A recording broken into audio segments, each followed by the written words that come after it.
Ελένη! Πίσω και στέφανα! Γιατί κοκότσια τα ρισάματα, δεν τρέπεσαι. Να τους καλέσω να πεις μέσα να κλέψεις. Τις αντιλογίες Κωνσταντίνος και Παπαδινός θα κλέψω. Και τι ακριβώς θα κλέψω από το μέσα, Ελένη? Το πράσινο μαξιλαράκι σου, ή το ανεκδίκη, το πράσινο παπλωμά σου. Ποιες χρυσές, Ελένη?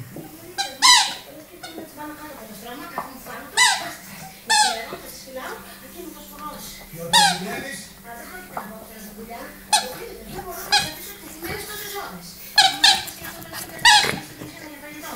Δεν έχεις πρόβλημα να μου λεβάσεις και να σαντουίτς? Για πότε και πάλι σου, Ελένη, να δούμε αν κάνει πίγκλον, γιατί τη θέση του μυαλού πρέπει να την έχουν καταλάβει οι γύρες τώρα. Τι είναι το Κωνσταντίνε, δεν με λες αυτά. Επειδή είμαι προβλεπτική και συνετή, στο κάτω-κάτω εσύ δεν μου έλεγες να... Εγώ σου έλεγα ότι τα λεφτά φέρνουν σαν αριθμός που να δάγω τη γλώσσα μου καλύτερα, που να φανταστώ την παρένεση, θα σου ρωτήσω να κάνω το ρομαντικό αποτέλεσμα.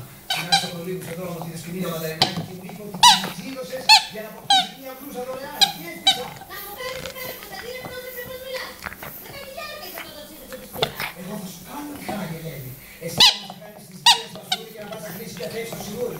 Δεν θα λείψεις και σε κανέναν βεβαίως, διότι ουδής θα συμπαθεί πλέον. Τουλαντίον όλοι θα πεθάνονται.